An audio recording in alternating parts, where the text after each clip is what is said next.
I hope I ain't missed anything. Then you went to New York. Oh, New York. Yeah, and basically, every single show we do out there, I'm connecting with the different artists in the area, the bar owners, the promoters, their fans. I literally shook like every single hand in every single venue. Right. You know what I'm saying? From the security to the lawn man.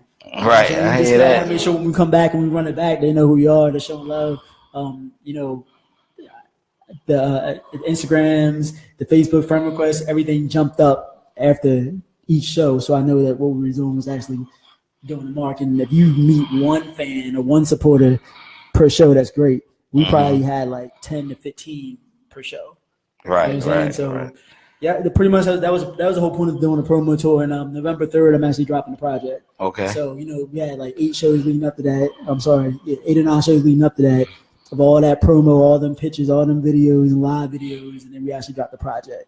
So I'm hoping that it really gets a lot of attention based on, what we're doing. Right. A lot of artists nowadays, it's hard to put things like that together. So, it's a little different. It was a little struggle, but we made it work. That's what's up. Is this a personal project or is it a collaboration of Wisdom Court? It's a personal. Okay. So it's just you? Yep. Any features? My son. Your son is dope. Speaking of your son, talk to us about, he got a rap group now. Talk to us about them. Yeah, he has a rap group now called Ignorant Idols.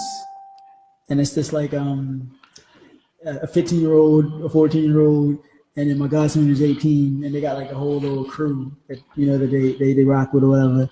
And they're pretty much a young Wisdom Court in a sense. They're following, everything that we set up. Just in the young, so they got a whole like unit. This person's this leader, this person's that leader, this person do this. The same thing that we do pretty much, except it's the young version. The cool thing about it is that it continues to allow Wisdom Court to grow like beyond what I expected it to be. So our crew's already like large, but now we got a whole nother young crew that's underneath us that almost mirrors the amount and energy that we have on the adult side. So we just like almost double ourselves in a sense. And you get to see things like that in like shows like the Outer Bar, the show in Westminster, to the show on November 3rd, because it's all ladies. You guys are going to see like, all that. How does that make you feel? Proud papa moments?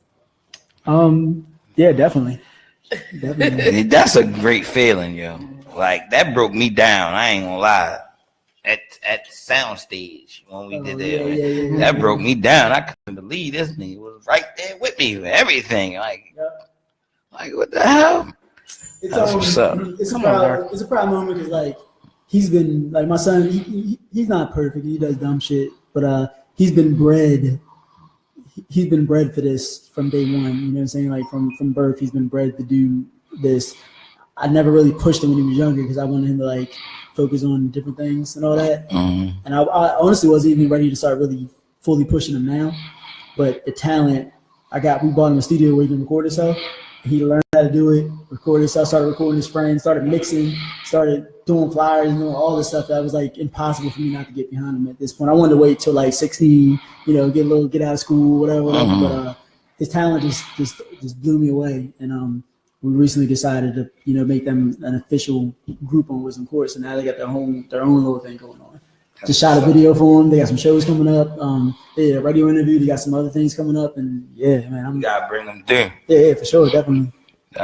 Bring them through real quick. I didn't know it was your son. I was over there on my talent scout tip. Like, so who's your manager? You want to come to the purge? They were dope. They definitely were dope. That was their first time as a group. They've actually, they're improving. And they also have the look. Oh yeah. The image is definitely there. Sure. So. Yeah, that's true. Definitely. So what else you got going on? What's coming up for you? Well, other than the tour has been taking up like a lot of my time. But I got hired to to promote Saturday nights at Sportsman Hall roller skating ring, and that's a roller skating ring like right outside of Ricerstown. It's been there for like, I don't know, 50, 60 years. Really, really popular. They wanted to change the crowd and get like more hip crowd in there. So they actually hired my company to promote Saturday nights. So now we run Saturday nights there. So eventually I'll be able to have like performers, like young performers, older performers. I'll be able to do like 80s and 90s theme roller skating parties. They want to do boxing matches, wrestling matches, and I'll have my hands in like all of that. That's what's up. And really, all just every offer I've been getting seemed to happen like right after I started doing this tour and I started throwing things in people's face on like, you know, what we can do. Because I purposely took every video I could and shared every single picture. At the end of every show, we do a big crowd shot. So I purposely did that to show people like what we're doing. That it's not a game. We're not playing. You can see it for yourself. And like literally after the first 3 shows, my phone didn't stop ringing like for opportunities. I was just in the car a minute ago. I got booked to do a venue in Ricerstown. They want to help me bring in their crowd, and they want to bring us in to help do like a Friday, Saturday night down there. So overall, with my staff, the goal would be I'm gonna have my staff working like probably every single week doing different events. Like we might have one crew at the roller skating ring, one crew here, one crew. Latrice and I might be running a showcase. I don't know. That's what's up. That's how you move. That's activation. Yeah, absolutely. Already, man. Absolutely. So how did you come to do that? Like just from giving shows in Baltimore to giving shows in different states? Well, the shows in different states, it started out with us just going to West Virginia because I had some people out there, whatever. And then I met some people in West Virginia that lived in PA, and then I started doing shows in PA. And then I started seeing like a lot of these areas, they do the same thing we do, but they might not be as organized in a sense. And that's one thing I'm good at, organizing shows, putting shows together. So I took my strategy and my planning on how we do our shows and our platform, and I took it to these different states and did the same thing. And we ended up packing those shows. And I can tell you, we was at several of them. And we're like 3-4 hours away, packing shows like we was in Baltimore. Right. So I just sat back one day and I was like, I'm not putting this project out just to put another project out and say, hey, I put a project. Like, I was like, if we're going to put it out, let me go ahead and let's see if we can go beyond what we normally touch. So we decided to do every single state on the East Coast. And it actually worked out. I don't think we had 1 week show at all. DC was a little light because we didn't, some people didn't have IDs and it's a little bit more stricter down there. So DC was a little light, but even that, it was a good performance. Yeah. Shout out to DC. We get a lot of love. It's tight. Yeah, man. But yeah, I don't know. The love that you get out of town is ridiculous. Woo! Like we get a lot of love in Baltimore. I'm not. Yeah. I don't like when people be like, all right, there's acts that don't get no love in Baltimore. Then they be like, I'm just gonna go out of state because there's more love there now. You gotta build a fan base here too. Yep. So when you're out of state and people come back looking for you, come back asking questions about you, people you ain't gonna walk the street and be like, I don't know who that is. Right. Exactly. So you gotta build your crowd and your fan base here, and then start spreading out. People get it wrong. They try to like, I'm just gonna leave. I don't get no love. Right. But if you can't get no love from your own people, you don't get no love no way. Now, granted, your own people might not support you fully, but they gotta at least know your name. Right. Mm-hmm. You know what I'm saying? You can't walk anywhere around here and not hear Wisdom Course name or somebody's gonna bring it up. So I feel like at this point we can travel and do different things. You know what I'm saying? So that's pretty much why we're doing it. That's what's up. So how do you go about choosing who you're gonna have on your shows? I only work with people that show me love and people that I worked with before and they do the right thing. I give people chances, like up and coming artists. I'll give them a shot to do something. They might go on first or go on last. Spots everybody hates, but I'll give them a chance to show, if they're worthy of riding out with us. But I keep it real consistent. Like Mac, I work with the same group of people like forever. We'll add some new ones as we go, but it's still the same core group. And because of that, my show is kind of, what you expect when you come to our show. And every single time I try to do shows with a bunch of people that I don't know, or I try to get like half of the roster is like all new. Right. I have people falling out. He can't do the show because of this. He can't do the show because of that. And like, I'm not really here for to play. Right. You know what I'm saying? So I kind of keep it in the family for real. And then that's cool with me because the ones we did is like like you said, it's the same people, and that made us build a relationship because by us seeing each other and kicking together, so that's cool too. Yeah. So who are some of the people that you put on your shows? Because we all know that it's not me. It's not me. Yeah. You want to answer that question? I have an issue with that. But How could I get on the Billy Live show? I told you it was coming. I forewarned him. I'll tell you like this. I'll tell you like this. And one thing, this is for everybody. Don't sit and expect, and I don't mean this in any kind of way, it's not even towards you, but don't sit and just expect a promoter or whoever to be like, I'm going to go out and find, y'all got to come and say something to me. Say something to Latrice. Say something to somebody that knows the connection. Because I personally, I got too much stuff going on to really be looking at every single artist. It's a lot of artists. But if you come to me, you get in the air and somebody's like, yeah, I'll do it. That's it. Simple. So whenever you're ready. I heard that right. Billy. Yeah. Look, you just gotta go through the right person, boo boo. Yeah, for real. Look at this. I've been trying to steal his manager every day. Anybody that Mac and them or anybody they would send to me, I'll automatically do it. You know what I'm saying? Like it's nothing. At the same time, they say they don't want somebody. I ain't doing that either. Oh shit! because that's how I operate. Right. And I keep those bonds, and that it keeps it strong. That's good business. Yeah. Yeah. I hear that. So y'all know to go through Tammy, Matt, to get on a Billy Live show. We ain't putting anybody on Billy Live show. Don't even get it twisted. That's right. We will not refer just any nobody. Matt, come to the birds. That's good. I'll take you for a fee. Like, no, I'm joking. Well, Kitty, we want Kitty to be on the next one. Ooh. All That's my dog. That's my dog. That's my Did that dog. answer your question? Yes. Look, she happy.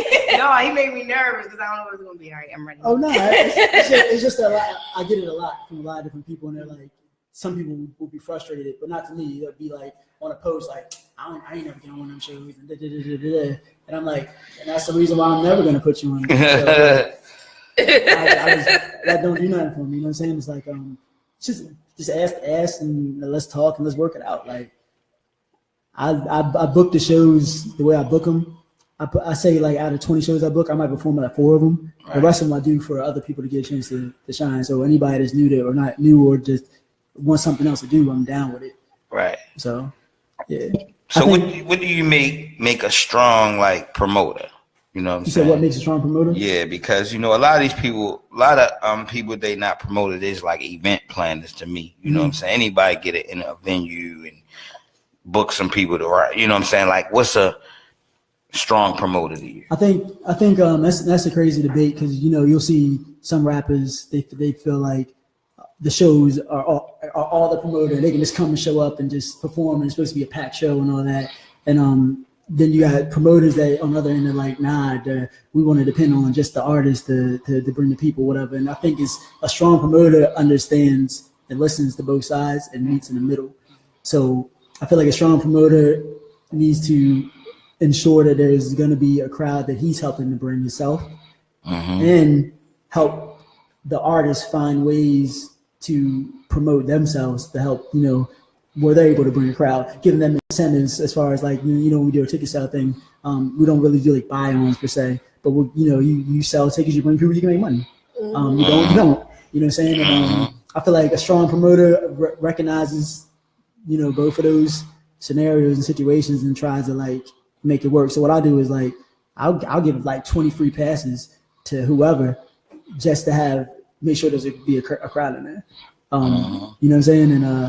And then while the show's going on, if there's 13 people over there, 12 over there, but the middle's kind of empty and somebody's about to go on, before they start, I'm walking around bringing everybody to the middle to put them on so they can perform. So like, to answer your question, the strong promoter is just in touch with the crowd, the artists, and just the community. The atmosphere, venue, and all you can't just be like, I'm gonna do a show and be in the back and go hide and run away when things don't go right. You gotta be there fighting the whole time. Because every show he be running around crazy like I don't know what, yo. Yeah. That's why he's so skinny. He be running around like, yo, you just see Billy anyway, making sure everything right, and that's what you want. Yeah, you know what I'm saying? You want somebody to care about it. You know what I'm saying? To care about your performance and making sure that when you get up there, everything is tight, not just somebody just wanting people to come to take their money. You know what I'm saying? Yeah, you don't want no bad name on your name. Right. You know, when you giving these shows, it's too many. The first Billy Live show I went to was at Sonar. And when I went there, I couldn't believe, like, cause I've been in this for a minute and I've seen shows and I just couldn't believe that had that many people in there, like, and I didn't know nobody. Like, I don't know where these motherfuckers come from. Like, I don't know them, and it's a mixed crowd. That's a whole other story. Like, what people know, some people don't know, whatever the case may be. Like, but we're not from. Well, I'm not personally from Baltimore City, and before I even came here, I already had a crowd. So when I started doing the Sonar shows, I brought my crowd from Carroll and Baltimore County to the city, and they've never actually experienced the city artists and things like that. So what I did was I brought the county and the city together, which made the shows different. Right. People were looking at all these people that love hip hop, but they never even knew they existed. Right. And then I got all these people that love hip hop, but never knew these artists existed. Right. And that's pretty much how we ended up building our brand. And that shit worked. Able to maintain. Cause they got me. Cause I was like, damn, it's a mixed crowd in this motherfucker. You was telling me. I remember I was telling you before. I was like, they the shows I want to be on because not only that, not only that, you might get some loyal fans or followers, like really people that. I know a lot. You know what I'm saying? People that might not know your name before, whatever. They show you mad love. Right. Yeah, and that's real. Everybody mad love. And I make sure that my crew, the people that I got highly respect for, I make sure my crew knows who they are, so they add them on Instagram. Like you guys got like my whole team on your right. Whatever. And that's really what it is. But that goes back to being a good promoter, is like understanding, like, all right, when I came to Baltimore, I saw the holes in the events. I went to everybody's event. Everybody from one Black Hole to Five Seasons to what I went to everybody's event. And nobody knew who it was. So I had to pay and everything back then. And I would try to get on shows. I was trying to hook up with different promoters, and nobody wanted to do nothing. I couldn't get on this show, couldn't do nothing. So I was like, all right, well, cool. Say no more. And I ended up watching what everybody else did and did everything a little different, and then we created the whole court promotion thing. That was smart. Yeah. That's smart. Yeah. So, what you got coming up for the first of the year? You got your first of the year plans together? I don't want to think about it. I want to get through this tour. I will say this: the documentary that we just finished, I'm going to be doing probably 3 different viewings for it. I'm trying to get like some movie theaters, which I'm going to talk to you about because I know the stuff you guys do. I'm going to do one in Baltimore, one in PA, and one in Carroll County. And basically it'll be like an event where we have like, cocktails and stuff. And we'll be showing the video, the movie live for everybody. And everybody that comes in, it'll be a fee. But everybody comes in will get the album and the documentary at the same time. So that's right. Every single person will send us a sale. So we there. Yeah. We there. Absolutely. All right, so there you have it with Billy Live. We are Real Spit Radio and RadioOnFire.com. Call us up at 404-436-1277. We'll be right back.